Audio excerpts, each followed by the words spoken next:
Бельгиyə Yeşillar Partiyasının parlament əzalarından Samuel Kokolati və Voter de Vren qatarlıqlar Xitay hakimiyyətinin Uyğur rayonunda yürgüzüvatqan zulümlərini həll qilish çarəsi degan temada 35 bətlik dokulat tayarlab, Belgiya hökumətini Xitay hakimiyyətinin Uyğurlarga yürgüzüvatqan zulümini ırqi qırğınçılıq deb e'lon qilishqa, Yevropa İttifaqı bilan Xitay orasidagi savdo kelishimiga qarshi chiqishga chaqirgan.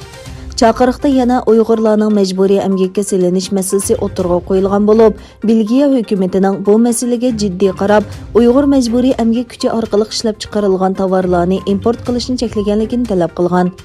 Belgiya parlament a'zolari bu chaqiriqni Duniya Uyg'ur qurultayining vakillari bilan birlashib yozgan bo'lib, Uyg'urlarning navbatda milliy va diniy kimligi tufaylidan misli ko'rilib boqmagan zulmga uchrayotganligini, Xitoy hokimiyati tomonidan bir butun millat sifatida yo'qotish nishoni bo'layotganligi dalil isbotlar bilan o'tirg'a qo'yilgan.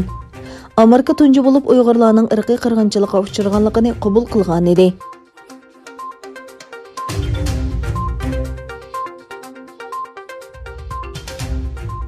Bir qism Türk akademiklari Xitay elchixonasi oldida oila navbati qilayotgan Uyg'urlarni qo'llash maqsadida 11 fevral Xitoyning Anqarada turishliq bosh elchixonasi oldida axborot e'lon qildi. Elchixona oldidagi axborot bayonotiga Hoji Bayram Vali universitetining o'qituvchilaridan İlyas Doğan, Abdurashid Jalil Qarluq, Tavfiq Ardam va Qirqala universiteti o'qituvchisi Chag'atay Sarib qatnashdi. İlyas Doğan bu yerdagi so'zida Xitoyning Uyg'urlarni bostirishiga sukut qilganlarni tanqidlab, ularning sukut qilishi kelgusida biz tarixda javob bera olmaydigan sharaf masalasini keltirib chiqardi dedi. Matbuotlarning urug' tuqqanlari Xitoy jazo lagerlariga elib ketilgan Uyg'urlarning guvohlik videolariga tuzuk o'rin bermaganligini tilga olgan İlyas Doğan apandi, Anqarada faoliyat qilayotgan 9 Uyg'urning to'sqinligiga uchraganligi harakat qilishga ruxsat qilingan. U namoyishchilar to'sib olgan kishilar haqida bosh taftish mahkamasiga arz qiladiganligini bayon qildi.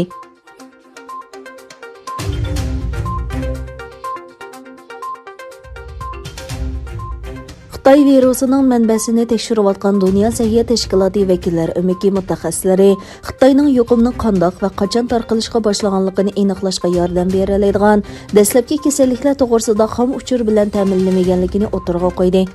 Volkochsi gesining xabariga qaraganda, Duniya sەھىيە tashkiloti ۋەكىللەر ئۆمىكىنىڭ Avstraliyalik va Doniyalik a'zolarining bildirishicha, Xitoy doiralari 2019 yili 12 oyda yuqumning dastlabki bosqichida bayqalgan 174 Wuhan virusi vaqasi to'g'risidagi sonliq ma'lumotni ham baharlash talabini rad qilgan.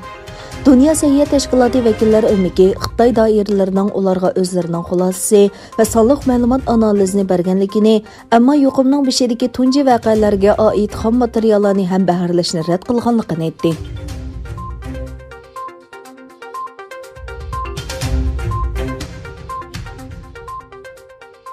Amerika Xitoyning Angliya BBC şirketining Duniya xəvərləri programmasını anlatışını cheklaganligini ayıblab, Xitoy o'z fuqarolarining internet aloqasi va taratqular bilan to'liq uchrashishiga yo'l qo'yishi kerak degan.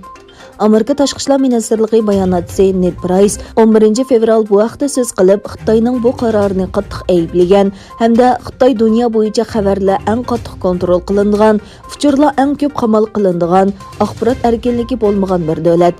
Kishini andishiga soladigan shuki, Xitoy o'z davlatida axborot erkinligini cheklagan bilan chet eldagi axborot erkinligidan foydalanib o'zining soxta tashviqotlarini keng ilib boradi degan. Yana bir tarafdan Hong Kong radio televiziyasi mo BBCning dunyo xabarlarini vaqtliq to'xtatganligini e'lon qildi.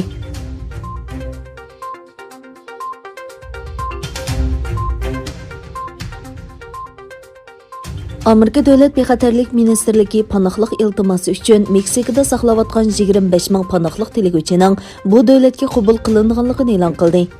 Amerika prezidenti Joe Biden uningdan ilgari Donald Trumpning 2019 yili yo'lga qo'ygan O'rta Amerika davlatlaridan Amerikaga panohliq tىلىگۈچىلەر uchun Meksikada turish debmi atiladigan ko'chmanlarga qarab chiqadiganligini qo'g'dash kelishimnomasi aytgan edi.